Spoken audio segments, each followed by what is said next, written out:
세계문학 전집 176 게테와의 대화 1 요한 페커 에커만 장희창 옹김 민음사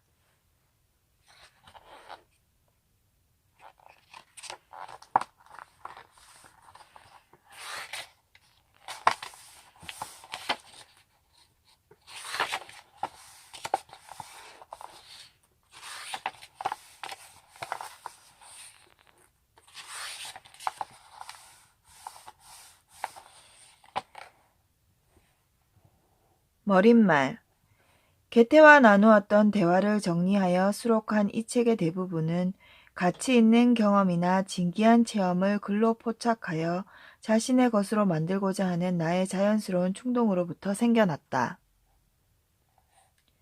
더욱이 나는 그 뛰어난 인물을 처음 만났을 때는 물론이고 수년간이나 그 사람과 함께 보낸 후에도 여전히 그의 가르침을 필요로 했다.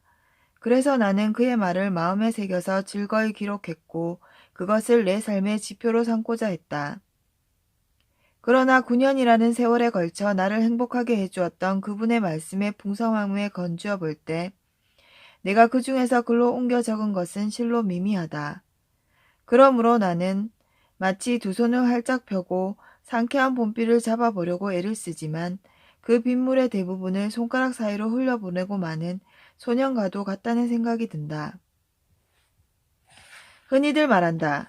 책에는 각자의 운명이 있다고. 물론 이것은 책의 성립뿐만 아니라 훗날 더 넓은 세상에 알려지는 과정까지 포함해서 하는 말이다.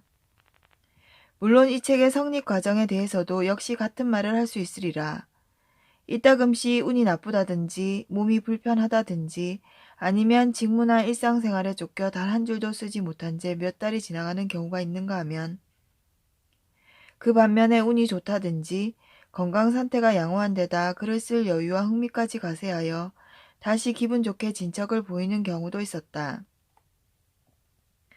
또 그렇게 오랜 세월을 같이 지내다 보면 어느 정도 무관심해지는 경우도 있기 마련이다.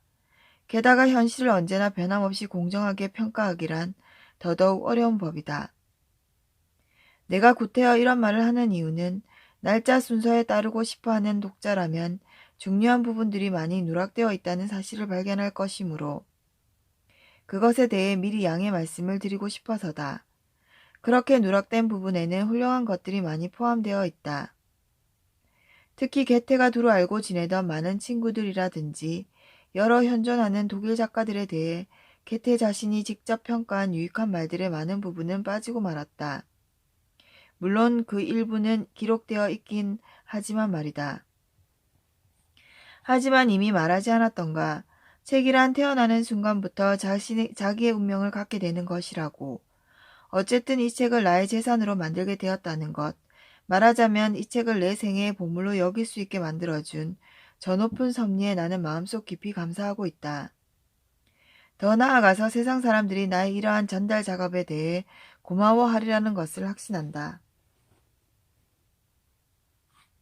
나는 인생과 예술, 그리고 학문을 주제로 삼고 있는 이 대화가 수많은 계몽과 귀중한 가르침을 내포하고 있다는 정도로 그 역할을 다했다고 생각하지 않는다.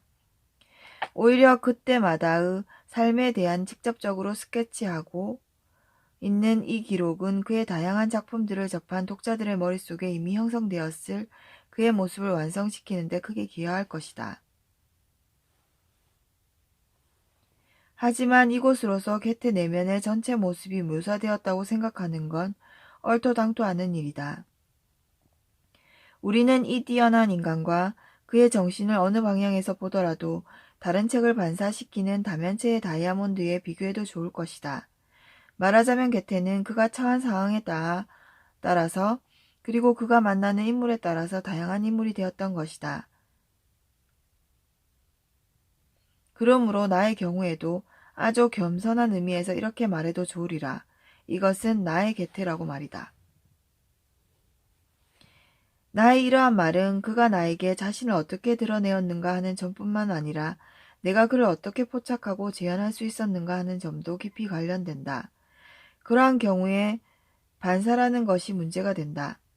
이를테면 어떤 인물이 다른 개체를 통과하여 비치는 과정에서 그 고유성을 상실하지 않는 동시에 그 어떤 이질적인 것도 끼어들지 않게 하기란 얼마나 힘든 일이겠는가. 라후후, 도우, 스틸러와 다비드 등이 묘사한 게테의 조상화는 모두 다 매우 사실적이긴 하지만 거기에는 그림을 그린 사람들의 개성이 다소 드러나 있다. 이처럼 구체적인 형상을 가지고 있는 경우에도 그런데 덧없이 사라지며 만질 수도 없는 정신의 영역에서야 그 어려움이 어떻겠는가. 나의 경우는 어떠했는가에 대해서는 일단 제쳐놓기로 하자. 하지만 정신적인 능력에 의해서라든지 아니면 개태와의 개인적 교분에 의해 그를 판단할 수 있는 능력을 갖춘 분이라면 그를 최대한 충실하게 묘사하고자 했던 나의 노력만은 인정해 주시리라 믿는다.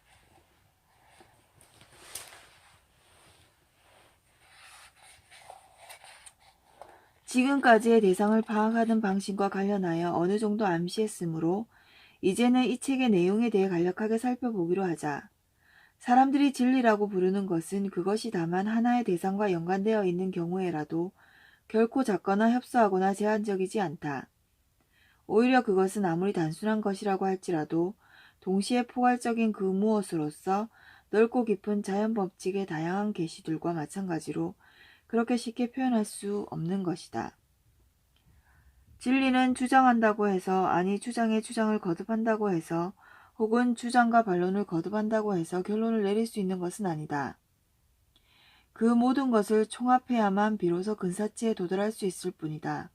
그러니 목표 자체에 도달한다는 것이야 말해 무엇하겠는가. 예를 하나 들어보기로 하자.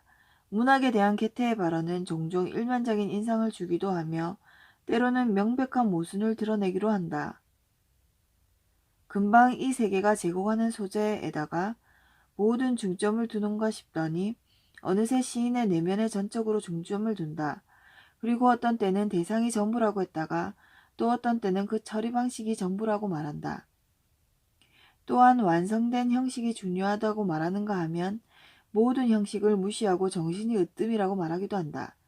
그러나 이 모든 주장과 모순들이 진리의 개별적인 측면이며 그 모두가 합쳐져서 본질을 드러내고 진리 자체에 접근하게 되는 것이다.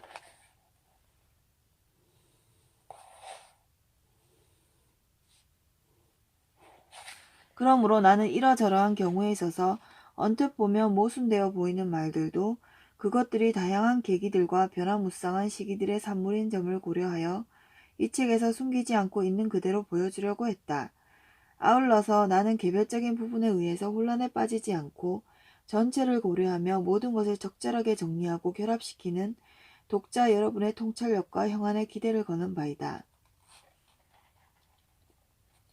독자 여러분은 또한 얼핏 보기에 쓸데없다고 생각되는 서술들과 자주 만나게 될 것이다. 그러나 더 깊이 들여다보면 그러한 사소한 계기들이 종종 그 어떤 중요한 일들을 담고 있으며 나중에 일어날 사건들의 단초가 되기도 하고 혹은 성격 묘사에 있어 작은 특징을 부여할 수 있다. 그러므로 그런 것들을 필수 불가결한 것으로서 신성시할 필요까지는 없다 해도 양해는 받아 마땅하다고 본다. 오랫동안 간직해온 이 책을 이제 세상으로 내보내며 이로써 정중한 인사 말씀을 대신하고자 한다. 부디 이 책에 행운이 깃들고 여러 사람의 마음에 들어서 좋은 일들을 많이 불러일으키며 널리 알려지기를 바랄 뿐이다. 1835년 10월 31일 바이마르에서. 일부 들어가는 말. 저자는 자신의 인물과 성장 과정 그리고 개태와의 관계를 맺게 된 경위를 설명한다. 나는 1790년대 초 리네부르크와 함부르크 사이의 루에 강변에 있는 작은 도시 빈센에서 태어났다. 그 일대는 늪지와 황야가 경계를 이루고 있는 곳으로서 내가 태어난 곳은 거의 움막에 가까운 어두막이었다. 그 집에는 벽난로가 있는 거실 단 한 칸만 있을 뿐 계단도 없었고 문 앞에 걸쳐져 있는 사다리를 타고 올라가면 바로 헛간으로 들어서게 되어 있었다. 나는 재혼한 부모님 사이에서 막내로 태어났다. 부모님은 이미 연세가 많았으므로 나는 두 분 사이에서 다소 고독한 어린 시절을 보냈다. 아버지는 첫 번째 결혼해서 두 아들을 두었다. 그중 한 명은 선원이 되어 여러 곳을 항해하고 다니던 중 먼 땅에서 포로가 되었고 그 뒤로 행방을 모르는 상태였다. 다른 한 명은 고래와 물개 사냥을 위해 여러 차례 그린란드에 갔다가 함부르크로 되돌아온 후 그곳에서 그럭저럭 살고 있었다. 아버지는 두 번째 결혼해서 내 위로 두 명의 누나를 보았는데 그들은 내가 12살이 되었을 때 이미 집을 떠나 때로는 이 도시에서 때로는 함부르크에서 고용살이를 하고 있었다. 보잘것없는 우리 집안의 주 수입원은 암소 한 마리였다. 우리는 이 암소로부터 매일 먹을 우유를 공급받았을 뿐만 아니라 해마다 송아지 한 마리를 낳아서 통통하게 길렀다. 그리고 어떤 때는 남은 우유를 팔아 몇 그로첸의 수입을 올릴 수도 있었다. 그 밖에도 1에이커의 밭이 있었는데 우리는 거기에서 1년분의 야채를 수확했다. 빵을 만들 곡식과 요리에 쓸 밀가루를 구입해야만 했다. 나의 어머니는 털실을 짰는 솜씨가 남달랐다. 그리고 부인들의 평상용 모자를 솜씨 있게 재단하고 바느질해서 사람들의 마음에 들게 만들었다. 그러므로 이 두 가지가 그녀에게는 약간의 수입이 되었던 것이다.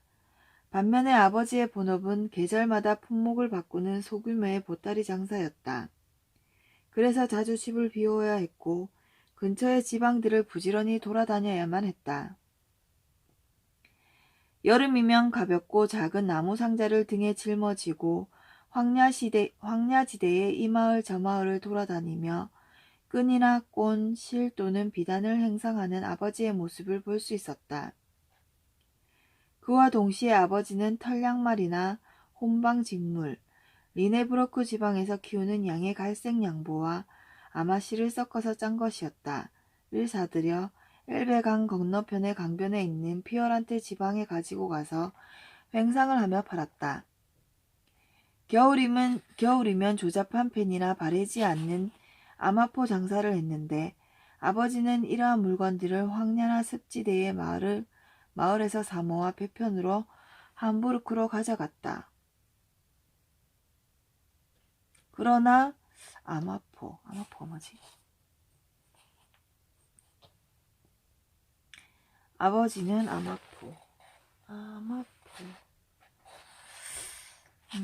아버지는 이러한 물건들을 황야나 습지대의 마을에서 사모아 배편으로 함부르크로 가져갔다. 그러나 이 모든 노력에도 불구하고 아버지의 수입은 아주 보잘것없었음이 분명하다. 우리들이 늘 가난하게 살았으니까 말이다. 이제 내가 어린 시절에 무엇을 하고 지냈는가에 대해 이야기하자면 이 또한 계절마다 달랐다고 말하지 않을 수 없다. 봄이 와서 엘베강에 범람한 물이 빠져나가면 나는 매일 집에서 나와 두개 안쪽이나 그 밖에 높다란 곳에 떠밀려 와 있는 갈대를 모아다가 우리 집 암소가 좋아하는 푹신한 잠자리를 만들어 주었다. 그리고 드넓은 목장에 파릇파릇 새싹이 돋아나면 다른 아이들과 어울려 하루 종일 소를 돌보며 놀았다. 여름이면 나는 주로 밭일을 하였으며 또한 사시사철 아궁이에 불을 지피는 데 필요한 장작을 마련하기 위해 채 1시간이 걸리지 않는 가까운 숲으로 가서 마른 나무들을 끌고 왔다. 수확의 계절이면 나는 몇 주일 동안 들판에 나가 이삭 줍기에 바빴다. 그러다가 이윽고 가을바람이 나무들을 뒤흔들 무렵이 되면 나는 도토리를 주워 모아 시내의 부잣집에 거위 사료용으로 근수를 달아 팔았다. 그러나 나이가 어느 정도 들자 나는 아버지를 따라 나서며 마을에서 마을로 돌아다니며 보따리 짐을 나르게 되었다. 이 시기야말로 나의 소년 시절의 가장 즐거운 추억으로 남아있다. 이러한 환경에서 일도 하고 틈틈이 학교도 다니면서 나는 겨우 읽기와 쓰기 정도를 배웠고 그러다 보니 어느새 14살이 되었다. 하지만 그때부터 개태와 친분을 맺게 될 때까지는 그 앞에 아직 머나먼 길이 놓여 있었으며 당시로서는 그런 낌새조차 차릴 수 없었음이 물론이다. 나는 이 세상에 문학이나 미술 같은 것이 있으리라고는 생각지도 못했고 따라서 다행스러운 일이지만 그러한 것들에 대한 막연한 욕구나 동경이 생겼을 리도 없었다. 14살까지 읽기와 쓰기 정도만 배웠고 문학에 대해서는 미술 아무 배경 지식이 없었는데 책을 썼다는 말이네. 동물들은 그들의 기관을 통해 배운다고들 말한다. 하지만 나는 인간에 대해서는 이렇게 말하고 싶다. 인간은 그가 아주 우연하게 행한 일을 통해서 자신에게 잠재되어 있는 더욱 높은 것을 배우게 되는 법이라고.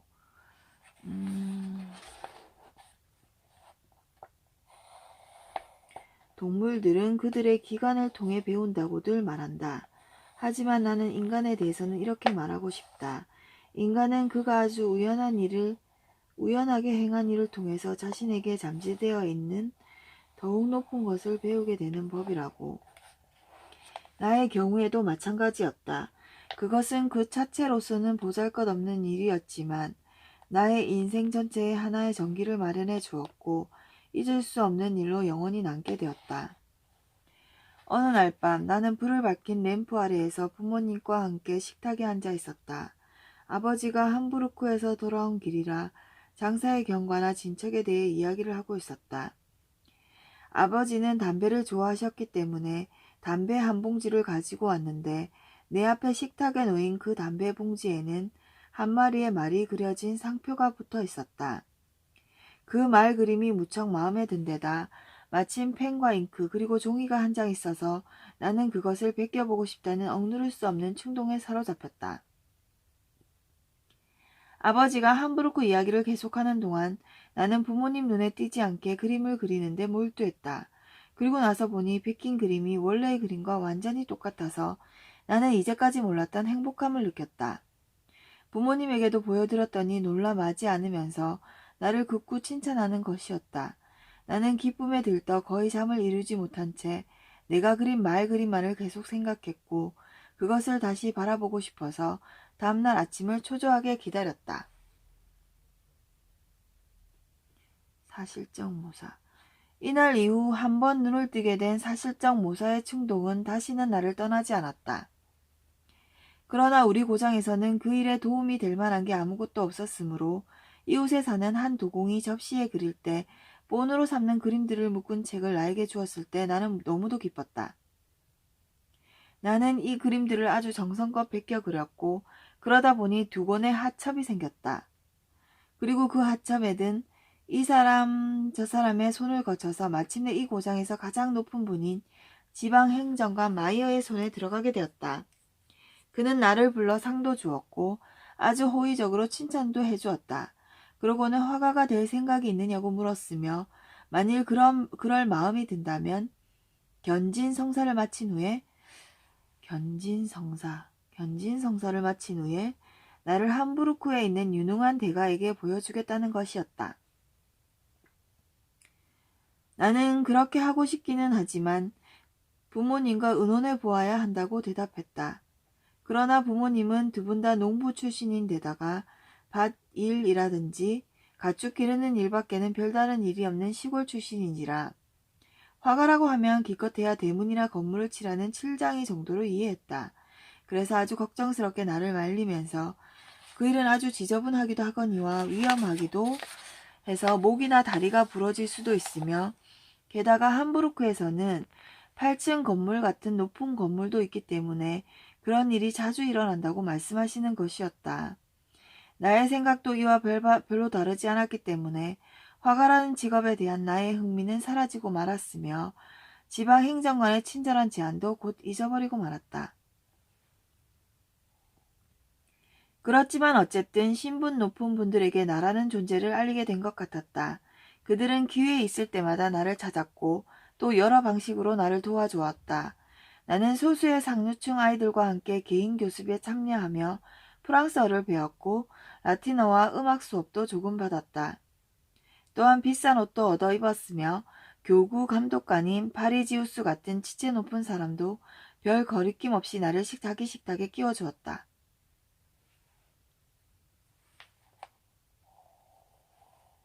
그때부터 나는 배우는 것이 좋아졌다. 그런 좋은 기회를 가능한 한 오래 누리고 싶었고 부모님도 그 점을 인정했다. 그래서 이 일 저 일로 미루다 보니 나는 16살이 되어서야 견진 성사를 받게 되었다. 그러다가 마침내 나는 장차 무엇을 할 것인가 하는 문제에 부딪히게 되었다. 희망대로였다면 나는 학문의 길로 계속 나아가 김진함에 갔을 것이다. 하지만 그것은 꿈도 꿀 수 없는 일이었다. 그럴 만한 돈이 전혀 없었던 데다가 나는 자신만을 돌보는 게 아니라 궁핍한 부모님에게 약간의 도움이나마 줄 수 있게 되기를 바랐던 것이다.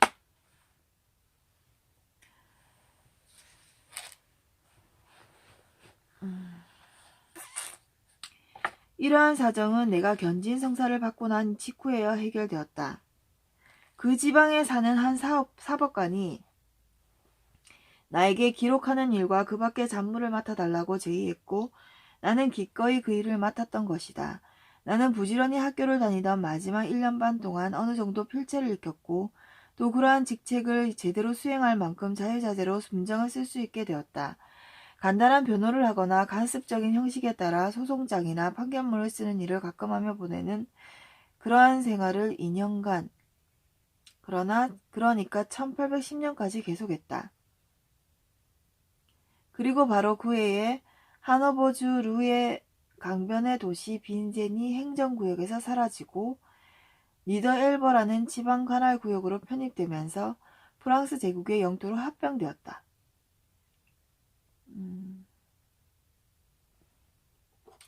나는 거기서 리네브로크 직접세 감독관의 직원으로 취직하였다가 이듬해 그 감독청이 해산되자 월젠의 군청에 들어갔다. 여기서 나는 1812년 말까지 일했고 그 해에 지사인 폰 드랭시가 나를 승진시켜 베벤젠의 시장 비서로 임명했다. 나는 1813년 봄까지 그 자리에 있었는데 당시는 전진해 오는 카자흐 군대가 우리를 프랑스의 지배로부터 해방시켜 주리라는 희망을 품고 있던 시절이었다. 나는 사직하고 고향으로 돌아왔다. 당시에 여기저기서 생겨나기 시작한 조국의 의용군 계열에 가능한 한 빨리 참여하고 싶어서였다.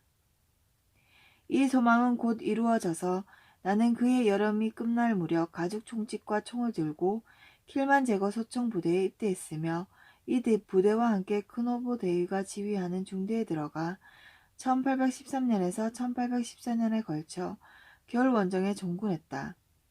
우리는 다부 원수의 부대를 맞아 싸우며 메클렌부르크와 홀슈타인을 지나 함부르크 바로 앞까지 진격했다. 이어서 메종 장군의 군대를 상대로 하여 라인 강 너머로 진격했고 여름에는 풍요로운 폴랑드르 지방과 브라반트 지방 여기저기를 이동하며 다녔다. 그러는 동안 그곳에서 나는 네덜란드 사람들의 위대한 그림을 접하게 되었다. 나에게 새로운 세계가 열렸던 것이다. 나는 하루 종일 교회나 박물관에서 시간을 보냈다. 정말이지 내가 이 세상에서 처음 만나는 그림들이었다. 나는 여기서 비로소 화가라는 것이 어떤 존재를 알게 되었다. 또한 화가의 제자들이 영광스러운 발전을 하는 것을 보고 그러한 길을 가는 것이 이제 내게는 불가능하다는 사실을 깨닫고는 울고 싶었다. 하지만 나는 그 자리에서 결심했다. 두르네에서 한 젊은 화가를 사귀게 된 나는 검은 초코와 초대형의 도화지를 구입하고는 그 즉시 그림 앞에 앉아 모사를 시작했다. 연습과 배움의 부족을 커다란 열정으로 메운 나는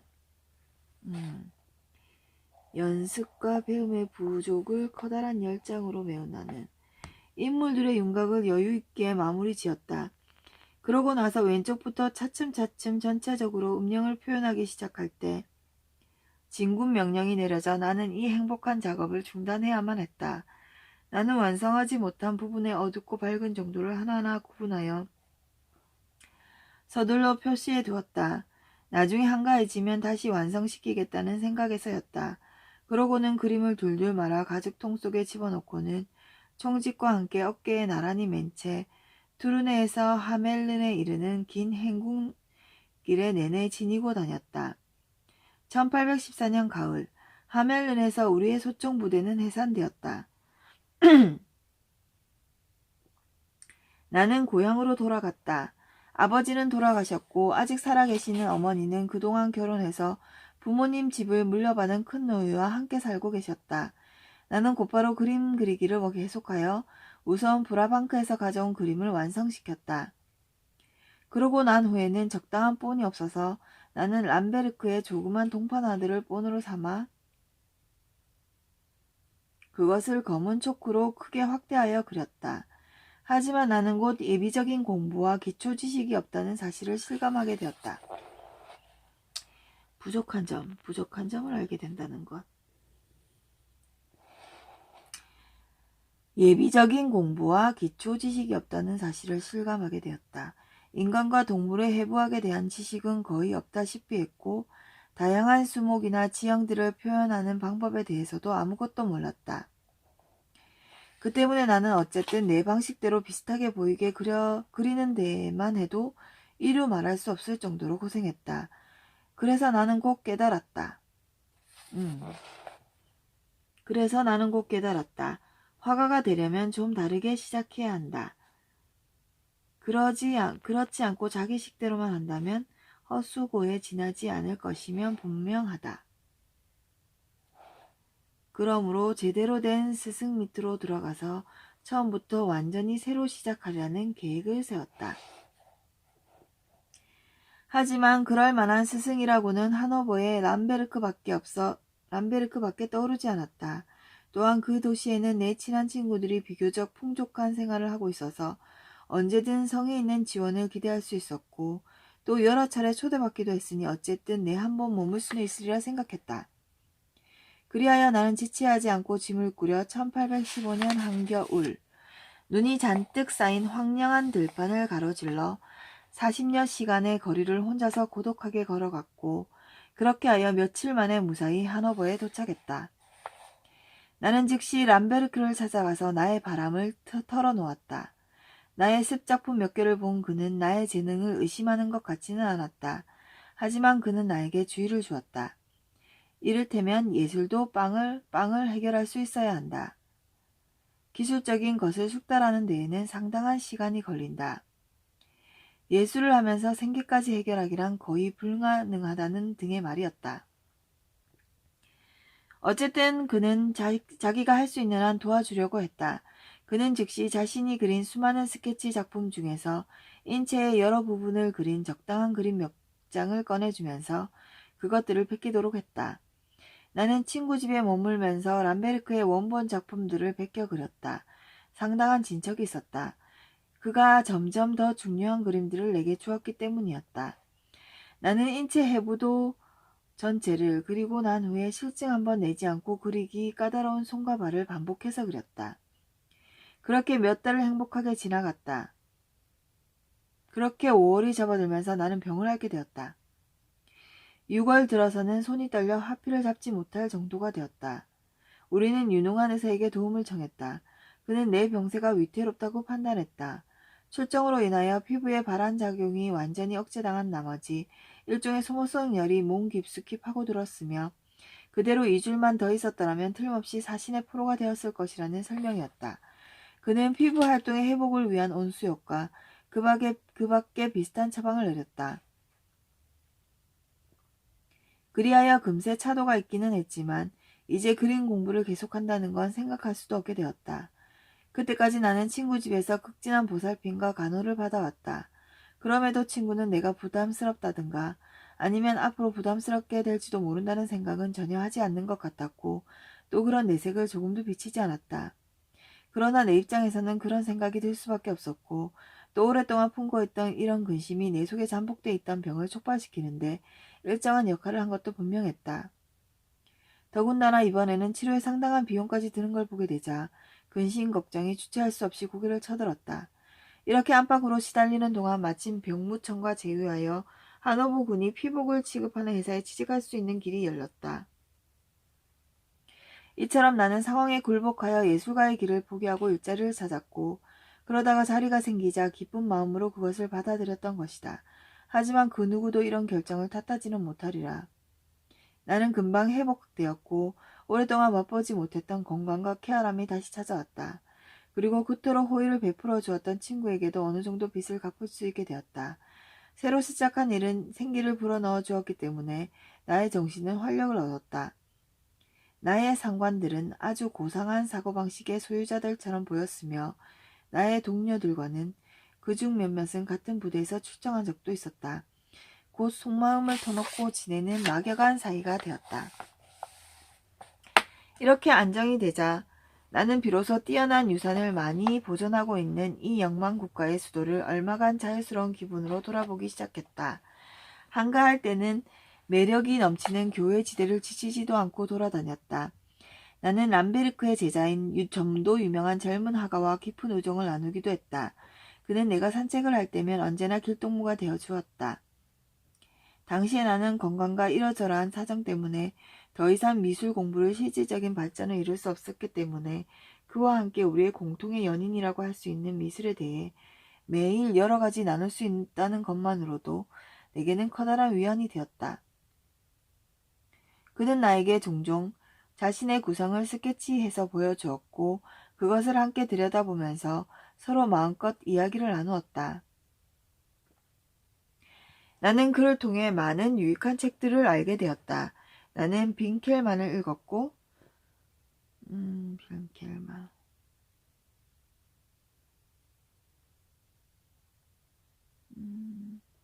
맹스를 읽었다. 그러나 이 사람들이 논하고 있는 실물들을 볼 수 없었기 때문에 이러한 독서로부터는 아주 일반적인 것밖에 얻을 수는 없었다. 그러니 결국 별 도움을 받지 못한 셈이었다. 이 도시에서 태어나고 자란 나의 친구는 정신적 교養의 모든 면에서 나보다 앞서 있었으며 또한 나로서는 전혀 문외 아닌 문학 분야에 있어서도 상당한 수준의 지식을 가지고 있었다. 당시에는 테오드로 카트너가 가장 인기 있는 작가였다. 친구는 나에게 그의 시집인 하프아카를 가져다 주었는데 나도 깊은 영향과 커다란 감동을 받았다. 사람들은 시의 예술적인 효과라는 말을 빈번하게 사용해왔고 또 그 효과를 매우 높게 평가해왔다. 하지만 나는 소재가 주는 효과야말로 본래적인 힘을 가졌으며 모든 것이 거기에 달렸다고 생각한다. 나는 이러한 사실을 알지 못하고 있다가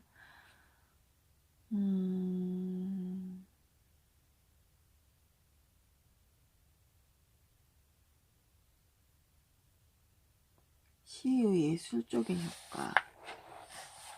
하지만 나는 소재가 주는 효과야말로 별개적인 그런 것이 거기에 달렸다고 생각한다. 나는 이러한 사실을 알지 못하고 있다가 이 작은 시집 하프와 칼에서 그 점을 분명히 깨달았다.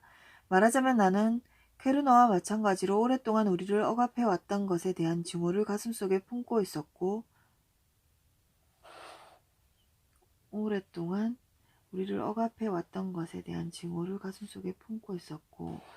그와 함께 해방전쟁을 치렀으며 고난에 찬 행군과 야영과 전초 근무와 전투를 체험했고 게다가 비슷한 생각과 느낌을 가지고 있었다.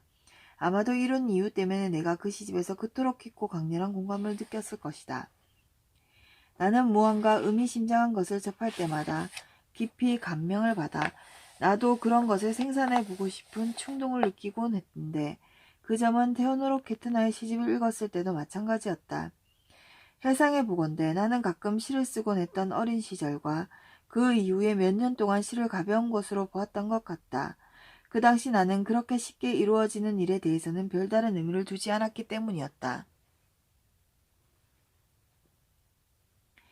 더군다나 시적인 재능을 평가할 수 있으려면 어느 정도의 정신적 성숙이 필요한 법이 아닌가. 그런데 이번에는 테오노로 케트라의 이러한 재능이 정말 영광스럽고 부럽기만 했고 아울러 그를 어느 정도 흉내라도 낼 수 있을지 시험해보고 싶다는 강렬한 충동이 마음속에서 솟아올랐다. 우리 조국의 병사들이 프랑스에서 돌아온 것이 나에게는 바라마지 않던 기회가 되었다. 시민들이 집에서 아무런 불편 없이 평화롭게 지내는 동안 병사들은 전쟁터에서 형언할 수 없는 고난을 얼마나 많이 겪어야 했던가. 그래서 나는 머릿속에 생생하게 떠오르는 그런 상황을 시로지어서 사람들의 마음을 전한다면 귀환하는 부대를 그만큼 더 진심으로 환영하는 준비가 되리라고 생각했다. 나는 시 몇백 부를 자비로 인쇄하여 시내에 돌렸다. 결과는 기대 이상이었다. 많은 사람들이 몰려와서 아주 기분 좋은 친분을 맺게 되었다. 그들은 내가 표현하는 느낌과 견해를 공감하는가 하면 그러한 일을 계속해보라고 격려하기도 했다. 대체로 나의 재능이 입증되었으니 그것을 더욱 키워나가도록 노력할 필요가 있다고 입을 모았다. 나의 시는 잡지에 실렸고 여러 지방에서 출간되었으며 또 낙권으로 팔리기로 했다. 게다가 매우 인기 있는 한 작곡가가 거기에 곡을 붙여주는 기쁨을 맛보기도 했다. 그 길이와 수사적인 어법 때문에 노래로 만들기에는 거의 부적합했지만 말이다. 그때부터는 새로운 시를 쓰지 않고 지내는 주일이 없을 정도였다. 이제 24살이 된 나의 내면에서는 감정과 욕구와 선한 의지의 세계가 생생하게 살아넘쳤다. 이제 24살이 된 나의 내면에서는 감정 욕구와 선한 의지의 세계가 생생하게 살아넘쳤다. 하지만 나에게는 정신적 교양이나 지식이라고 할 만한 것이 거의 전무한 상태였다. 사람들은 나에게 우리나라의 위대한 작가들을 연구해보라고 권했으며 작가를 연구해보라고 권했으며 특히 실러와 클롭스토크를 추천하였다. 실러와 클롭스토커. 그래서 나는 그들의 작품을 구하여 읽고 감탄에 마지 않았다. 하지만 그들을 읽고 난 후에도 나에게는 아무런 변화가 일어나지 않았다. 당시에는 잘 몰랐지만 이 위대한 작가들이 걸어간 길은 나의 성향과는 너무나 거리가 멀었던 것이다.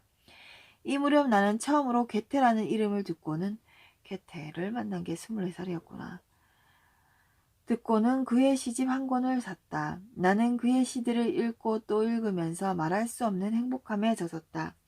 비로소 눈이 뜨이기 시작하고 참다운 자각에 도달하는 느낌이었으며 참다운 자각에 도달하는 느낌. 이 시들 속에서는 스스로도 모르고 있던 나 자신의 내면에 비치는 것 같다는 생각마저 들었다. 게다가 나처럼 단순하기만 한 인간의 생각이나 느낌으로는 미치지 못할 낯설고 현학적인 요소는 어디에서도 찾아볼 수 없었다. 또한 나 같은 사람으로서는 생각지도 못할 이국의 오래된 신들의 이름과 맞닥뜨리는 일도 결코 없었다. 오히려 내가 발견한 것은 모든 욕망과 행복과 고통 속에 있는 인간의 마음. 욕망과 행복과 고통 속에 있는 인간의 마음이었으며 눈앞에 환하게 펼쳐진 대낮과도 같은 독일의 자연이었으며 부드럽게 정화된 빛에 쌓여있는 순수한 현실이었다.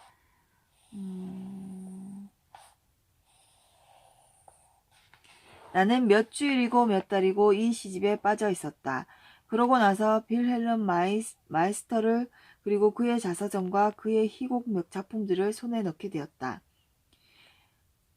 파우스트를 처음 접하고는 인간 본성과 그 타락의 깊은 심연 앞에서 몸서리를 치며 뒷걸음쳤으며 차차 그 이미 심장하고 수수께끼 같은 본질에 이끌려 휴일마다 읽지 않고는 못 베기게 되었다. 책이란 그런 거지, 책.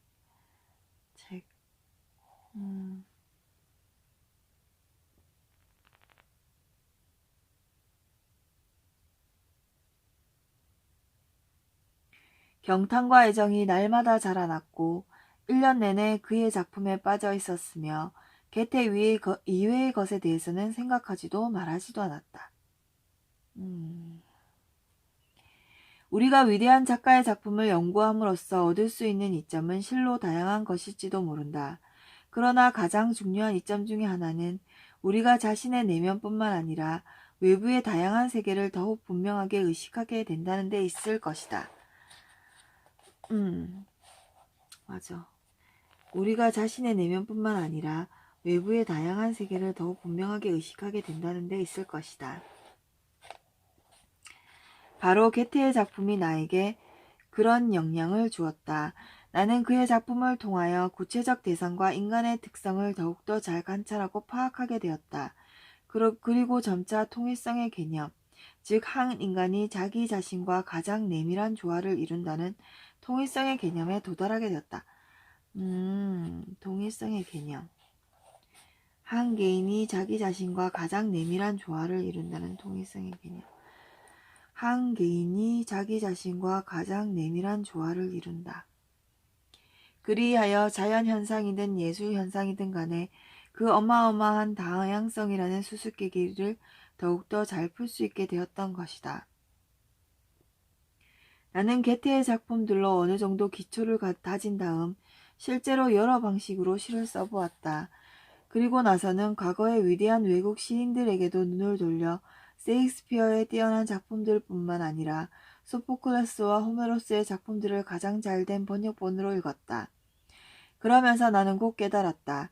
이런 위대한 작품들에게서 내가 이해하게 되는 것은 다만 보편적이고 인간적인 것뿐이며 특수한 것에 대한 이해는 언어적인 면이나 역사적인 면을 막론하고 학교나 대학에서 배우는 학문적 지식이나 일반 교육을 전제로 한다는 사실이었다.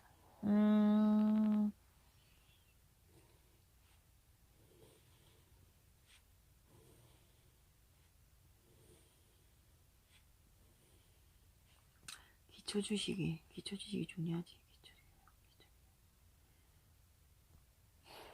그 밖에도 여러 측면에서 중요하게 주목하게 된 바로는 제 아무리 애를 써봤자 헛소고일 뿐이며 고전적인 교양 없이는 그 어떤 시인도 자신의 말을 능숙하고 힘차게 운용할 수는 없음은 물론이고 내용적으로도 정신적으로도 뛰어난 작품을 만들어낼 수 없다는 것이다.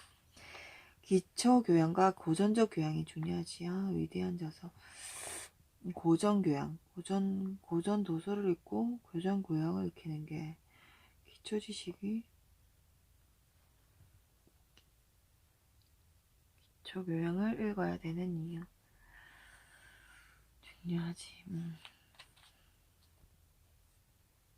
당시에 나는 또한 많은 훌륭한 사람들의 전기를 읽고 뛰어난 업적에 도달하기까지 그들이 어떠한 배움의 길을 거쳤는가를 보았으며 그들 대부분이 일반 학교나 대학 과정을 거쳤음을 알게 되었다. 그리하여 나는 나이도 이미 상당했고 또 사정도 여의치 않았지만 그들과 똑같은 길을 가보겠다는 결심을 굳혔다. 나는 곧 하노버의 김진아음 교사로 있는 한 유능한 언어학자를 찾아가서 라틴어뿐만 아니라 그리스어까지 개인 교습을 받았으며 매일 최소한 6시간은 근무해야 하는 나의 직무가 허용하는 한 틈틈이 시간을 내어 이 공부에 매달렸다.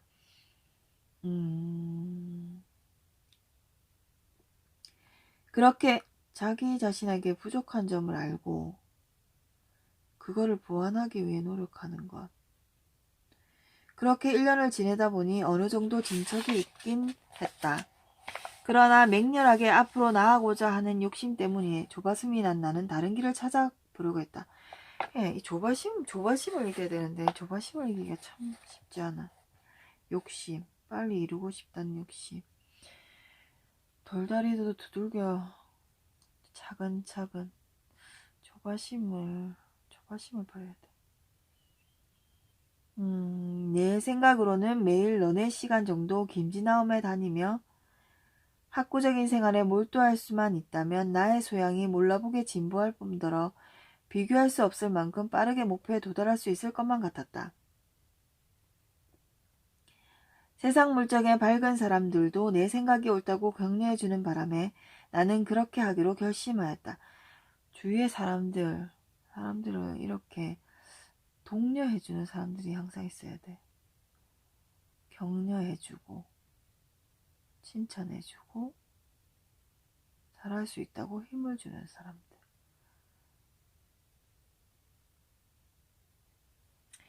김진아움의 수업 시간이 대부분 나의 근무 시간과 겹치지 않았으므로 직장 상사의 허락도 아주 손쉽게 얻어낼 수 있었다.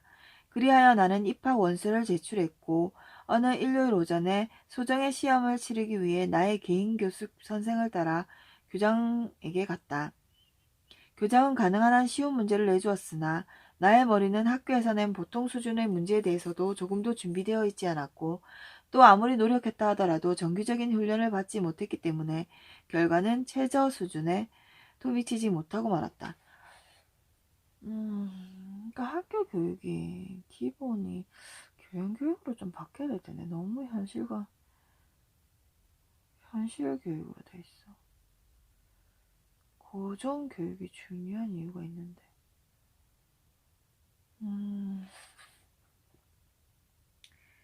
고전 교육을 시켜야 돼.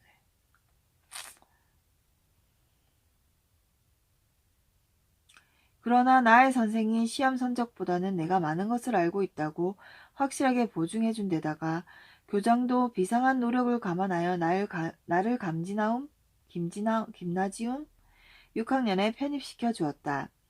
거의 25. 와, 그래. 25. 이미 그냥 그렇게 살 수도 있는 나이에 공직인데.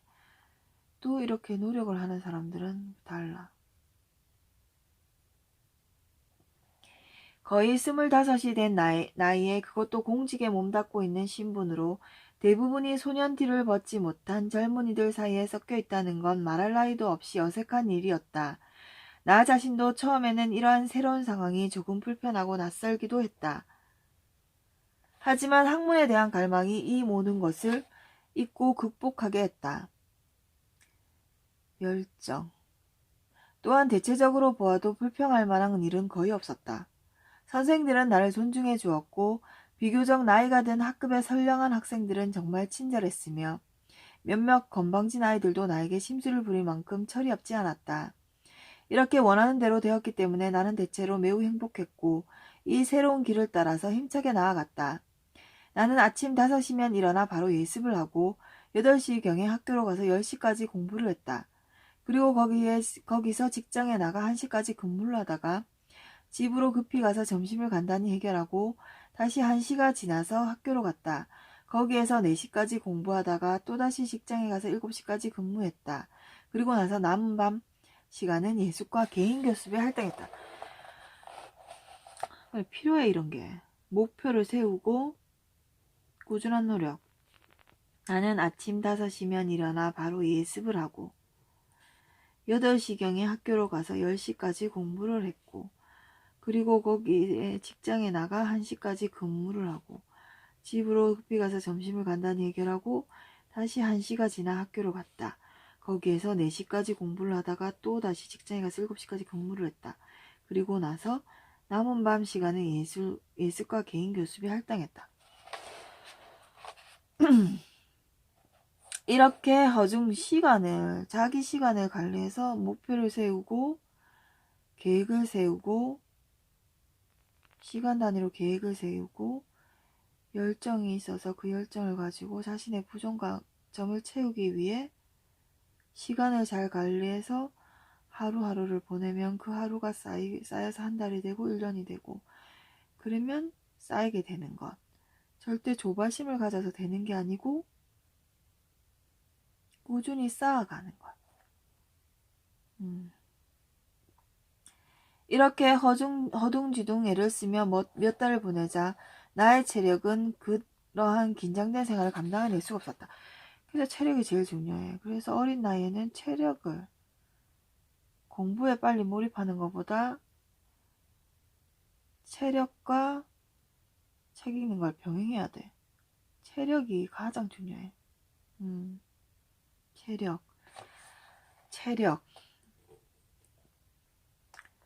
두 주인을 동시에 섬길 수 없다는 옛말은 사실이었던 것이다.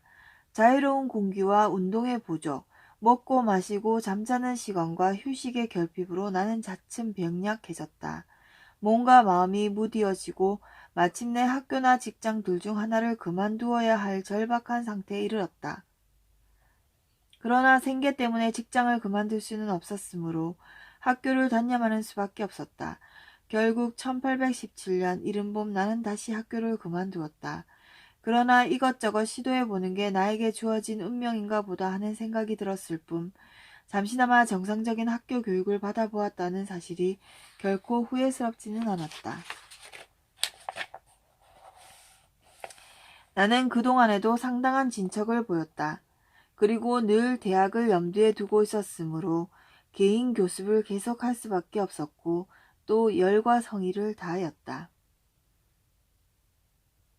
이렇게 자기 밥그릇을 자기가 찾아먹는 사람들은 달라. 그런데 우리는 학교 교육 자체가 밥과 숟가락에서 떠먹여주는 걸 계속하고 학원을 보내고 계속 떠먹여주니까 애들이 중요성을 몰라.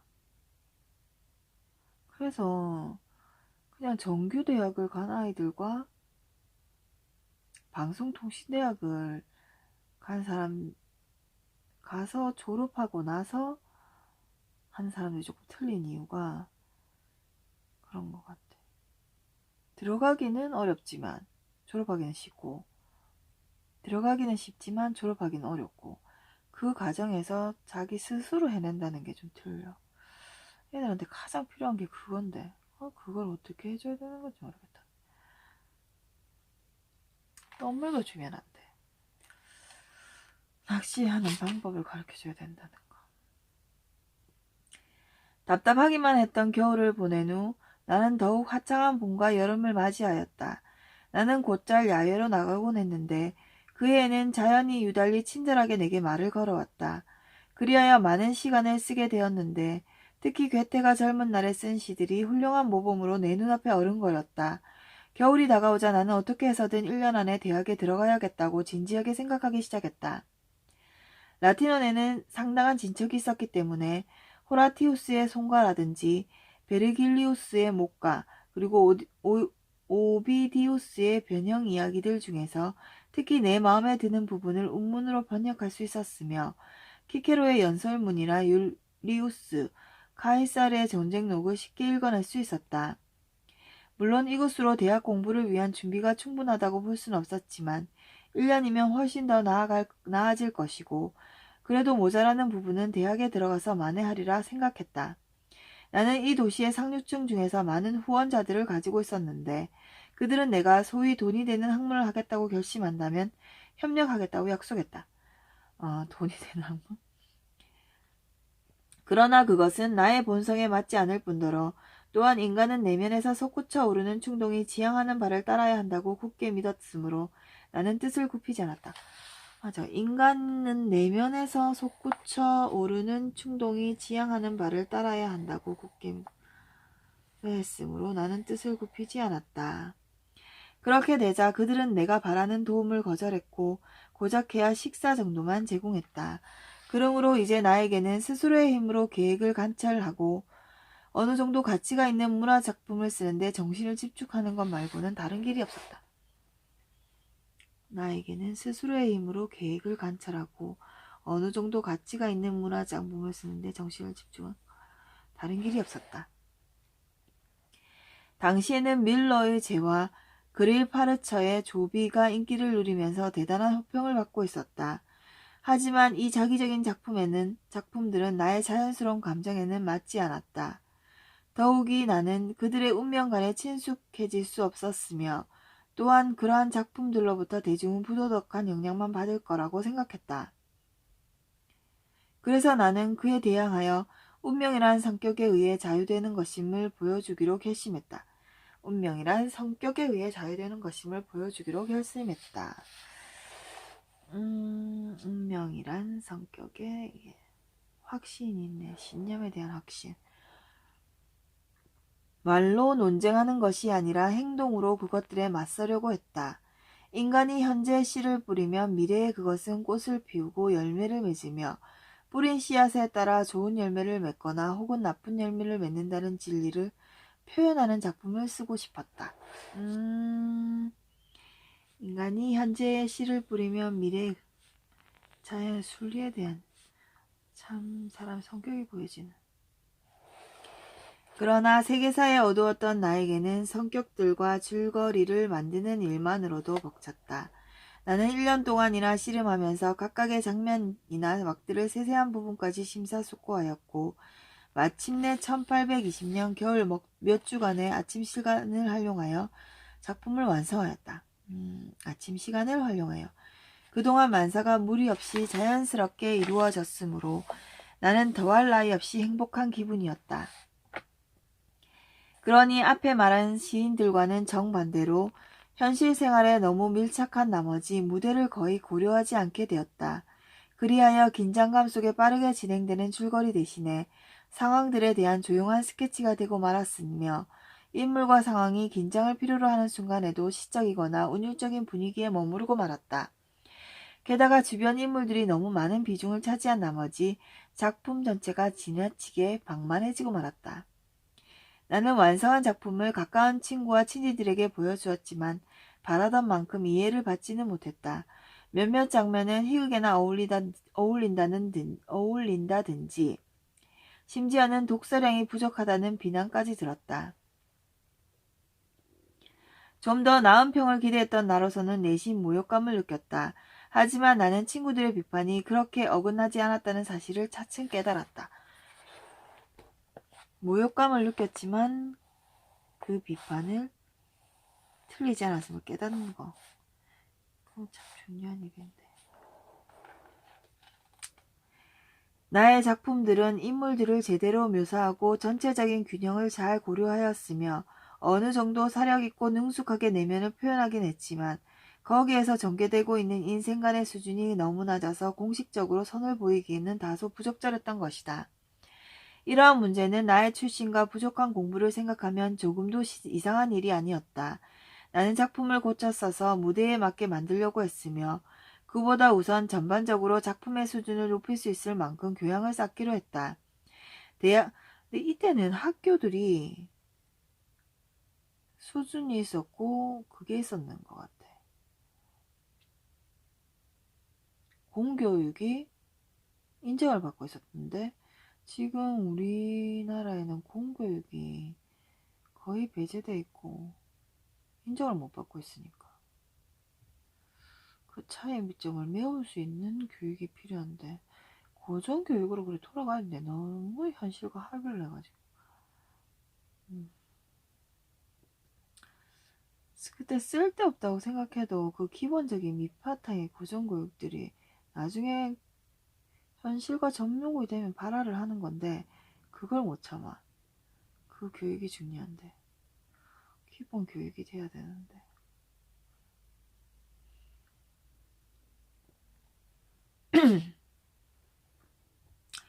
대학에만 들어가면 나에게 부족한 모든 걸 얻을 수 있고 생활 형편도 나아지라는 생각이 들었기 때문에 대학에 들어가고 싶다는 충동은 이제 열망으로 변했다. 나는 희망하는 바를 실현하기 위해 시집을 출간하기로 결심했다. 그리고 충분한 사례를 기대할 만큼의 명성이 없는 처지이므로 나의 형편이 유리하도록 예약 주문 방식을 택하기로 했다. 나의 계획은 친구들의 알선도 있고 해서 아주 바람직한 방향으로 진행되었다. 나는 다시 직장 상사들을 찾아가서 괴팅겐 대학교로 들어가려는 생각을 털어놓고는 사직을 청했다. 그것이 나의 진심이고 확고한 의사임을 확인한 상사들은 나에게 유리하게 조치해 주었다. 당시 나의 상관이었던 폼 베기르 대령의 주선으로 병무청에서 나의 사직 청원을 받아들였고 또 연구 보조금으로 나의 봉급에서 연 150달러를 2년 동안 지급해 주기로 했다.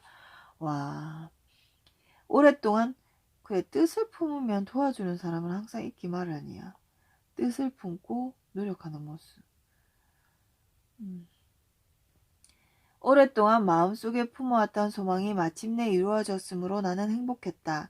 나는 시집을 인쇄하여 발송하였고 그 수입에서 일체의 경비를 제하고 150달러의 순이익을 남겼다.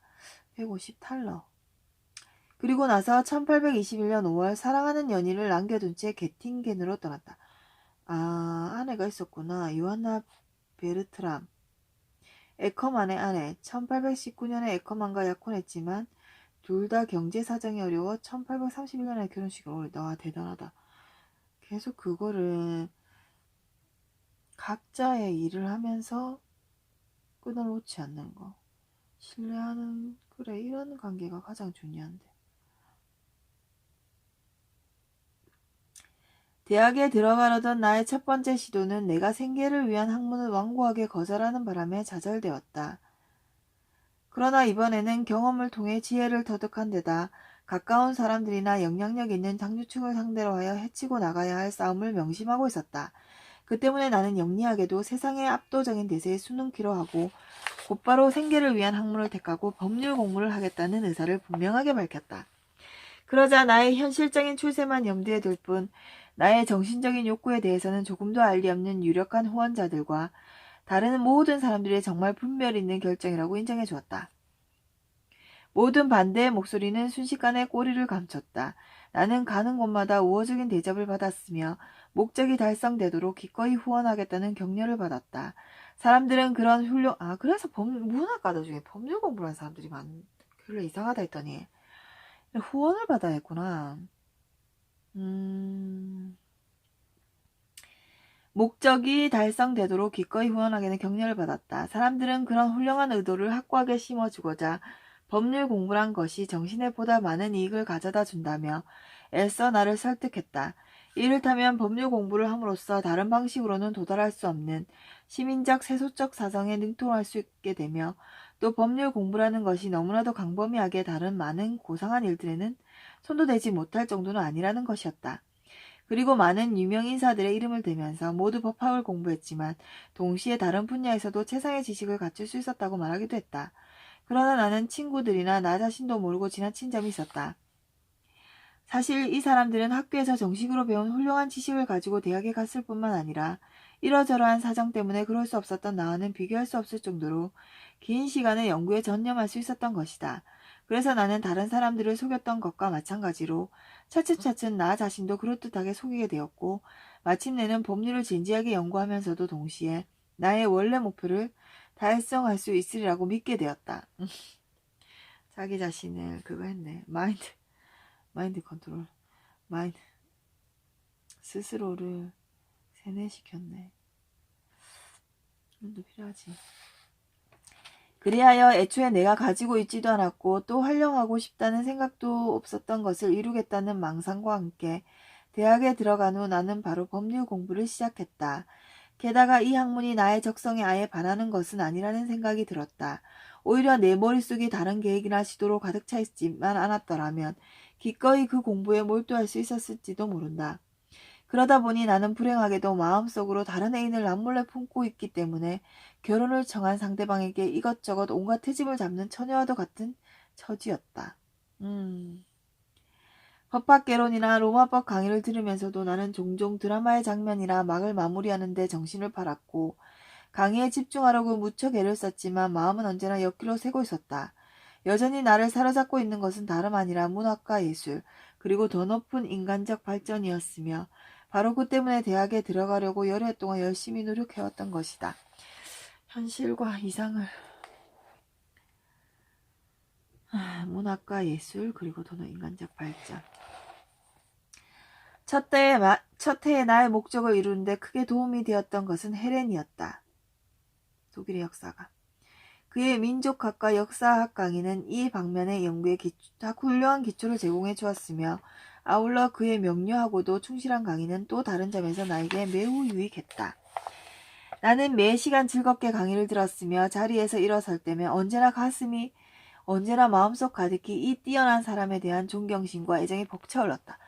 어느 분야에서는 훌륭한 사람 그 삶을 부정할 수는 없으니까 그 훌륭한 점. 모든 책은 그래서 중요하고 훌륭하다는 거지. 그걸 받아들이는 사람에 따라서. 2학년에 올라가자 나는 심사숙고 끝에 법률 공부를 완전히 그만두기로 했다. 사실 그 공부는 여가를 내서 틈틈이 하기에는 너무나 과중했고 나의 본래 일을 하는데도 너무 큰 방해가 되었기 때문이었다. 나는 어문학 강의를 들었는데 1학년 때 내가 헤렌의 덕을 입은 것처럼 이번에는 디센으로부터 많은 도움을 받았다. 문헌학자. 그의 강의는 나의 연구에 본래부터 갈구하고 동경에 마지 않았던 양분을 주었으므로 나는 나날이 시야가 넓어지고 발전을 거듭했다. 그리고 그의 지도에 따라 앞으로의 창작을 위한 확실한 방향을 잡았을 뿐만 아니라 그 훌륭한 사람과 직접 사귀면서 지도를 받는 행운까지 누리게 되어 크게 고무되고 격려를 받기도 했다. 그 밖에도 아주 뛰어난 학생들과 날마다 어울려 산책을 하거나 밤늦도록 고차원 중인 주제를 가지고 열띠게 토론한 것은 나에게 이루 말할 수 없는 소중한 경험이 되었으며 점점 더 자유롭게 발전해 나가는 나의 정신에 정말 커다란 영향을 주었다. 혼자 하는 것도 지금 토론이 가장 중요하지.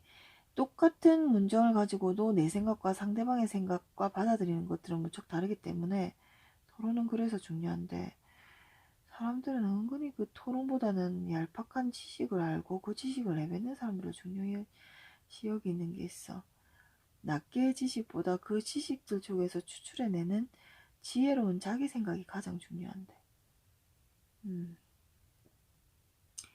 그러는 동안 재정적 지원이 끝날 날도 얼마 남지 않게 되었지만 그 대신 나는 지난 1년 반 동안 날마다 지식의 새로운 보배를 쌓았던 것이다.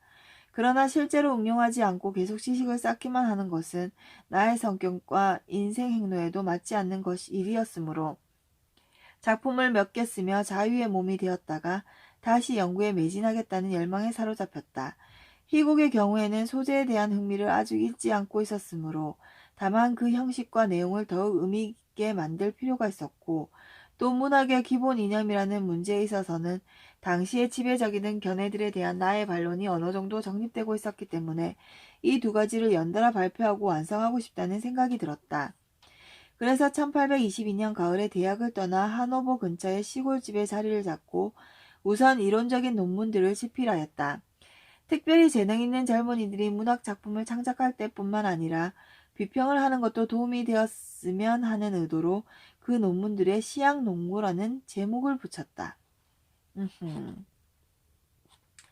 1823년 5월에 이 작업을 완성하였는데 그때 나의 형편으로는 좋은 출판사를 찾는 것뿐만 아니라 충분한 원고료를 받는 것도 중요한 일이었다.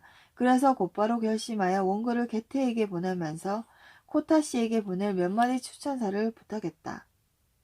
출판업자. 게테는 예나 지금이나 많은 시인들 중에서 내가 진정으로 신뢰하는 인도의 별로서 날마다 우러러보는 사람이었다. 인도의 별? 인도의 별로서. 이러한 스승이 있다는 건 참 중요해. 신대하는 인도의 별. 그의 말은 나의 사고방식과 일치하며 조화를 이루었고 나를 언제나 더 높은 사상으로 고양시켰다.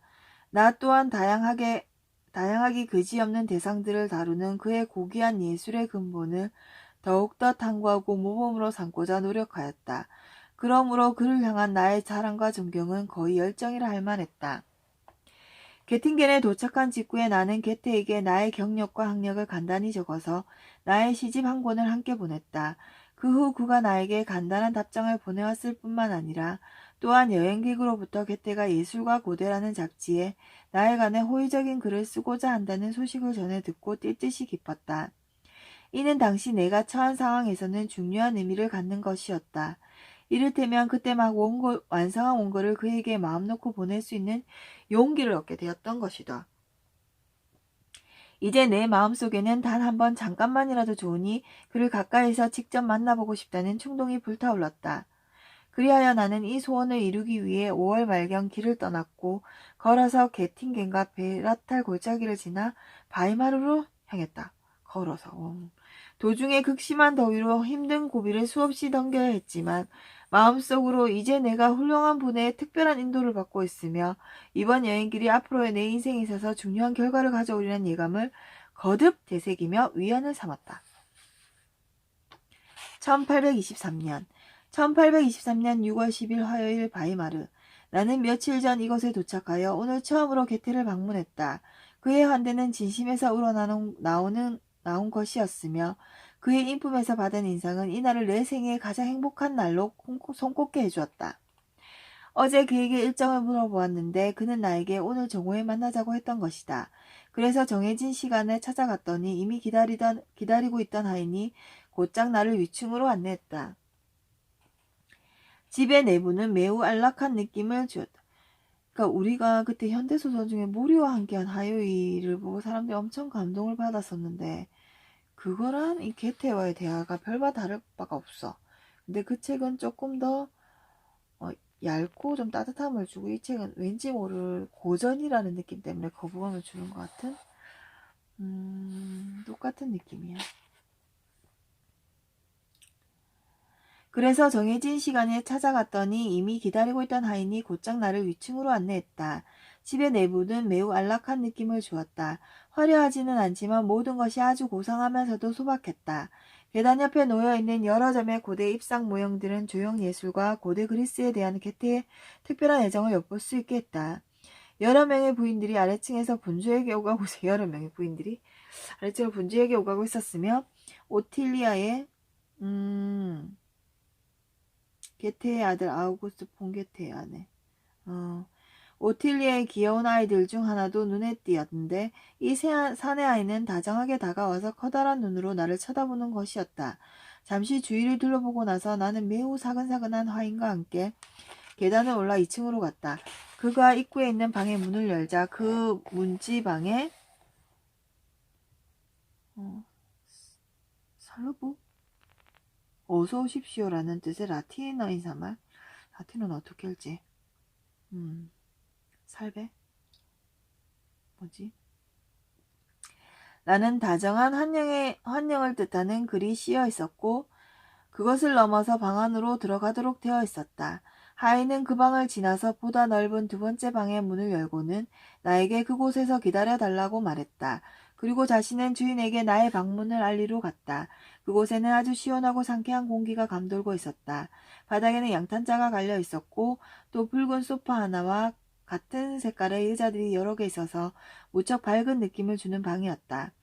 그리고 바로 옆에는 피아노가 있고 벽에는 여러 가지 종류의 크기의 데센과 그림들이 걸려 있었다. 반대쪽으로 열려있는 문을 통하여 더 뒤편에 역시 그림으로 장식되어 있는 방이 보였는데 하인은 그 방을 지나서 나의 도착을 알리러 갔다. 오래지 않아 개태가 왔다. 푸른 외투를 걸치고 구두를 신고 있었는데 정말이지 당당한 풍채였다. 너무나 압도적인 인상이었다. 하지만 그가 다정하게 말을 건넸기 때문에 서먹서먹한 분위기는 순식간에 사라져버렸다. 우리는 소파에 앉았다. 나는 바로 눈앞에서 그를 보고 바로 그와 가까이 있다는 생각에 너무나 당황스럽고 행복해서 제대로 말문을 열 수도 없었다. 그는 즉시 나의 원고에 대해 말하기 시작했다. 마침 자네 원고를 읽고 있던 중이네. 오전 내내 읽었지. 추천할 필요도 없더군. 그 자체가 추천이니 말이야.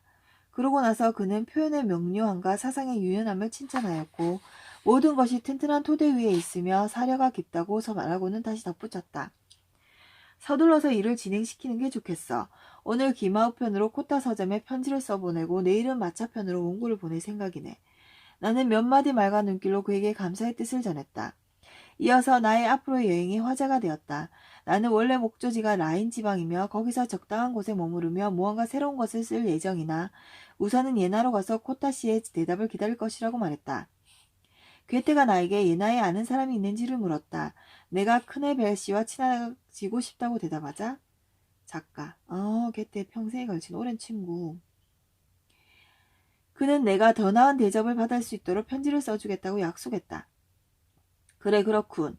자네가 예나에 있게 된다면 바로 가까이에 있는 것이니까 서로 왕래할 수도 있고 무슨 일이 있을 때면 편지를 주고받을 수도 있겠군. 우리는 편안하고 애정어린 분위기에서 오랫동안 함께 앉아 있었다. 나는 그와 무릎을 맞대고 있으면서 그의 얼굴을 바라보느라 말하는 것도 잊고 있었다. 아무리 보아도 실증나지 않는 얼굴이었다. 그의 얼굴은 참으로 힘차고 햇볕에 그을린 갈색이었으며 주름으로 가득했지만 그 주름살 하나하나에 표정이 넘치고 있었다. 모든 점에 있어서 성실함과 굳건함, 고요함과 위대함이 깃들어 있었다. 그는 늙은 제왕을 연상시키듯 천천히 그리고 편안하게 말했다. 그를 바라보고 있노라면 참으로 자신의 경지에 만족하면서 세상의 칭찬과 비난을 초월하여 있음을 알 수 있었다. 나는 그의 곁에 있는 것만으로도 말할 수 없이 기분이 유쾌하고 편안해졌다. 많은 노고와 오래 바람 끝에 마침내 자신이 바라던 소망이 이루어진 사람이라도 되는 것처럼 말이다. 그리고 나서 그는 나의 편지에 대해 언급하면서 자네 생각이 오라. 한 가지 일을 분명히 처리할 수 있는 사람은 다른 많은 일에도 쓸모가 있는 법이네. 맞아. 자네 생각이 오래 한 가지 일을 분명히 처리할 수 있는 사람은 맞아. 한 가지 일을 성실하게 꾸준히 했다. 하나의 직장에 오랫도록 일했다는 것은 성실함을 대변해 줄 수 있고 그 일을 충분히 해냈다는 사람들은 다른 일도 충분히 해낼 수 있다는 성실함. 기본이죠 이게. 그리고 이어서 말했다. 세상사가 어떻게 변할지는 헤아리기 어려운 거야. 나는 베들린에 좋은 친구들이 많이 있는데 이제는 자네도 그중 한 명이라고 생각하고 있어. 그러면서 그는 살며시 애정어린 미소를 지었다. 그러고는 내가 바이마르에 있는 동안 둘러보아야 할 것들을 일러주면서 비서인 크로이터 씨에게 나를 안내하도록 부탁해 두겠다고 말했다. 특히 극장을 방문하는 걸 잊지 말라고 했다. 그리고 나의 숙소를 묻고는 다시 한번 만나고 싶으니 적당한 시간에 사람을 보내놓으라고 말했다. 이제 애들이랑 루비가 7살이 되면 미술관이랑 박물관을 좀 많이 가야 되겠어. 우리는 아쉬워하면서 헤어졌다. 나는 너무나도 행복했다. 게테의 말 한마디 한마디에 호의가 넘쳤고 나에 대한 그의 진정한 호감을 느낄 수 있었기 때문이었다. 1823년 6월 11일 수요일, 오늘 아침 다시 한번 게테로부터 초대를 받았다. 더욱이 게테는 자신이 직접 쓴 초대장까지 보내왔다. 그래서 거의 1시간가량 그와 함께 있었는데 그는 오늘은 어제와는 전혀 딴 사람처럼 보였다. 무슨 일이든 신속하고 단호하게 처리하는 모습이 마치 청년과도 같았기 때문이다. 그는 나에게 2권의 두꺼운 책을 가져와서 말했다. 자네가 그렇게 서둘러서 돌아가지 않았으면 싶네. 우린 서로 좀 더 친해질 필요가 있어. 더 자주 만나서 이야기하고 싶은데 자네 생각은 어떤가? 일반적인 문제는 너무 부담스러우니 나는 서둘러서 우리 2사람 사이를 연결하고 화제를 이어나갈 수 있는 제3의 어떤 특수한 것이 없을까 생각해 보았네. 자네도 보면 알겠지만 이 2권의 책에는 프랑크 프루크의 악보와 1972년과 1973년도 분이 들어있는데 그 속에서 프랑크푸르크 악보 그 속에는 내가 당시에 쓴 짧은 평론이 거의 모두 들어있네. 별도로 서명이 되어 있는 건 아니지만 자네는 나의 스타일과 사고방식을 알고 있으니 그것들을 다른 것과 구분할 수 있을 걸세. 자네가 나의 이 젊은 시절의 글들을 좀 더 자세히 관찰한 후 그것들에 대해 어떻게 생각하는지 나에게 말해주기 바라네. 이거 완전 인정한다는 뜻이네, 이 사람은. 나는 이것들이 정처 나의 전집에 수록될 만한 가치가 있는지 어떤지 알고 싶은 걸세. 이 작품들은 이제 나와 너무 멀리 떨어져 있기 때문에 어떠한 판단도 내릴 수가 없어. 자네 같은 젊은 사람이라야 그것들이 자네들에게 가치가 있는지 그리고 현재의 문학 입장에서 어느 정도 쓸모가 있는지 알 수 있지 않겠나. 이미 사본은 떠두었으니까 가져가서 원본과 비교해보게. 그렇게 한다면 꼼꼼하게 교정을 해나가는 가운데 전체의 성격을 손상시키지 않으면서도 때로는 사소한 것을 빼야 할지 아니면 어느 정도 보충하는 게 좋을지 어떨지를 알게 되지 않겠나. 되게 꼼꼼한 사람이네, 이 사람도. 나는 기꺼이 그 일을 할 것이고 그가 그대로 뜻하는 대로 된다면 더 이상 바랄 것이 없다고 대답하였다. 작업에 들어가 보면 자네에게 꼭 맞는 일이라는 걸 알게 될 거야. 순조롭게 진행되리라 믿네. 하고 그가 말했다. 그러고 나서 나에게 털어놓기를 일주일 후에 마리엔바트로 여행을 떠날 생각인데 그때까지 내가 바이마르에 머물기를 바라며 그동안 자주 만나서 이야기를 나누고 개인적으로도 더 잘 알고 싶다는 것이었다. 그가 덧붙여 말했다. 그리고 자네가 예나에 며칠이나 몇 주일 정도 머물 게 아니라 여름 내내 그곳에 살면서 내가 가을에 마리엔바트로부터 돌아올 때까지 있어 주었으면 하네. 숙소 문제라든가 그 밖의 것에 대해서는 어제 이미 편지를 써두었네. 자네가 모든 면에서 기분 좋고 흡족하게 보낼 수 있도록 말이야. 거기에 가면 자네는 앞으로 연구에 도움이 될 극히 다양한 자료들과 편의를 얻을 수 있을 걸세. 또한 아주 교양 있는 사교의 기회도 가지게 되겠지. 게다가 그 지방은 참으로 변화가 풍부한 곳이라 50여 개의 서로 다른 산책길을 발견할 수 있을 거야. 그 모두가 정말 안락해서 방해받지 않고 사색에 잠기는 데 적합하다네. 자네는 그동안 자신을 위해서 많은 걸 쓸 수 있을 테고 아울러서 나의 목표를 진행시켜줄 여가와 기회를 찾을 수도 있을 걸세. 나는 그토록 친절한 제안에 아무런 이의가 없었으므로 그동안 기꺼이 그 모든 것에 동의했다. 내가 그 자리에서 일어나자 그는 유달리 친절하게 대해주었다. 또한 그는 모레 다시 만나 더 자세히 논의해보고자고 했다. 1823년 6월 16일 월요일. 요 며칠 동안 거듭해서 게테를 만났다. 오늘은 대개 일에 대한 이야기가 오갔다. 나는 그의 프랭크푸르크 평론가들에 대해 언급하면서 그것들이 그의 대학 시절의 영웅과 같은 것이라고 말했다. 게테는 이 표현들을 마음에 들어하는 것 같았다. 그리고 어떠한 관점에서 저 젊은 시절의 글들을 관찰할 것인지 말해주었다. 그리고 나서 그는 나에게 예술과 고대 지의 첫 번째 12권을 주면서 이것도 프랑크푸르트 평론과 함께 2번째 과제로 예나에 가져가도록 했다. 예술과 고대. 그가 말했다. 바람컨대 자네는 이 책자들을 잘 연구하여 전체 목차를 만들고 그뿐만 아니라 어떠한 대상들에 불완전하게 다루어졌는지 그리고 어떤 계통을 다시 채택하여 계속 연구해 나가야 할지를 내게 분명히 알 수 있도록 글을 써주게. 그렇게 한다면 나의 일도 크게 들고 자네에게도 도움이 될 걸세. 이러한 식으로 실제적인 방법을 택하면 개인적인 기호에 따르는 보통의 독서보다 모든 논문들을 하나하나 훨씬 더 예리하게 읽어서 자기 것으로 소화시킬 수 있으니 말이야. 맞아, 이 좋은 방법이야. 이런 거 좋은 방법인데요. 모든 걸 하나로 정리해놓는 거. 나는 그 모든 것이 좋은 일이며 지당하다고 생각했으므로 기꺼이 그 일을 떠맡겠다고 말했다. 1823년 6월 19일 목요일. 원래대로라면 나는 오늘 예나에 있어야 했다. 하지만 어제 게타가 소망 반 부탁 반으로 나에게 말하기를 일요일까지 머무른 후 우편마차 편으로 떠나라는 것이었다. 그는 어제 나에게 추천서 몇 장을 주었는데 그 중에는 프롬만 일가 앞으로 보내는 것도 있었다. 그 사교 클럽이 마음에 들 걸세 하고 그가 말했다. 나는 거기에서 괜찮은 밤들을 보냈어. 장 파울이라든지 티크 슐레겔 형제 그리고 그 밖에 독일에서 70개나 있는 인사들이 거기 머물면서 서로 교제를 했지. 그리고 지금도 많은 학자들과 예술가 그리고 여러 분야의 명망 있는 사람들이 모이는 곳이라네. 자네는 2, 3주 후 마리엠 밭으로 가서 밭으로 나에게 편지를 보내게. 그래야만 자네가 잘 지내는지 그곳 예나가 마음에 드는지 내가 알 수 있지 않겠나. 그리고 내 아들 녀석에게도 말해두었어. 내가 없는 동안 자네를 한번 방문하라고 말이야.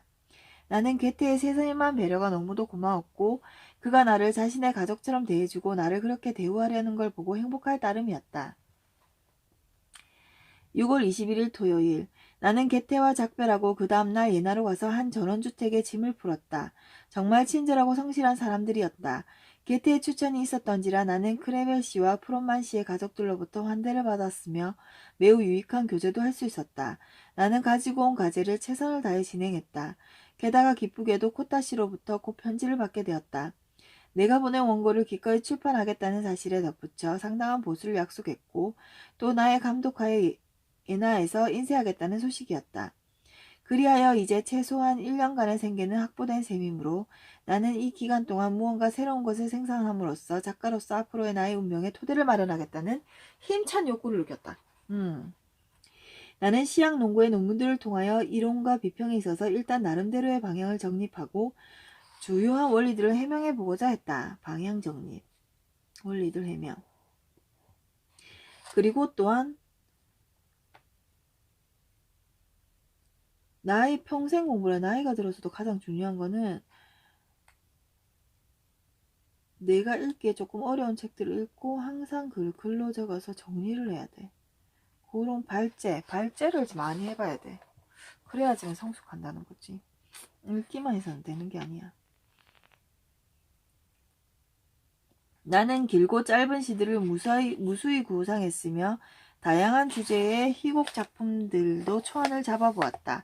나의 느낌에 따르면 이제 나에게는 다소간 무리 없이 작품 하나하나를 생산하기 위해서 어느 방향으로 나아가야 하는지가 문제일 따름이었다. 방향으로 나아가야 할지. 그러나 예나에서의 생활은 너무 조용하고 단조로웠기 때문에 시간이 지날수록 마음에 들지 않았다. 나는 훌륭한 극장이 있고 대중들의 자유롭고 거대한 규모의 삶이 전개되고 있는 대도시로 가기로 열망하고 있었다. 그래야만 의미심장한 삶의 요소들을 마음속으로 흡수할 수 있고 아울러 나의 내면의 교양을 가장 신속하게 증진시킬 수 있을 것이기 때문이었다. 나는 그러한 도시에서 전혀 눈에 띄지 않게 살면서 언제나 조금도 방해받지 않고 창작에 필요한 독립을 누릴 수 있기를 희망했다. 그렇지.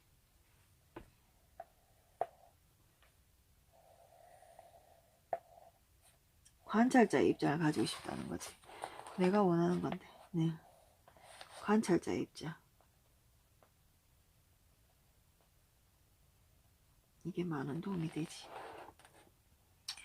그러는 동안 나는 개태가 원하던 예술과 고대의 첫 번째 4권의 내용 목록을 작성하여 나의 소망과 계획을 솔직하게 표현한 편지와 함께 마리앤 밭으로 보냈다. 나는 곧 다음과 같은 답장을 받았다. 내용 목록을 마침 적절한 시기에 받았는데 정말이지 나의 소망과 목적에 전적으로 상하는 것이었네. 내가 돌아올 때쯤 해서 프랑크푸르트 평령들도 같은 방식으로 정리되어 있는 것을 볼 수 있다면 고맙기 그지였겠네.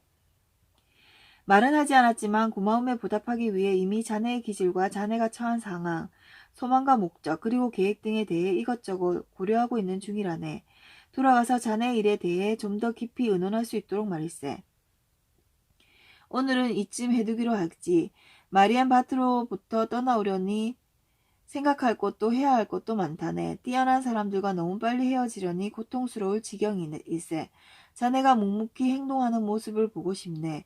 그래야만 마침내 가장 확고하고 순수한 세계관이 생겨나는 법이니까 말일세. 자네가 묵묵히 행동하는 모습을 보고 싶네. 기분을 쌓는 거지. 그래야만 마침내 가장 확고하고 순수한 세계관이 생겨나는 법. 그렇지. 공부의 순간이지. 이게 공부지. 공부. 깊이를 있고 연구하는 시간.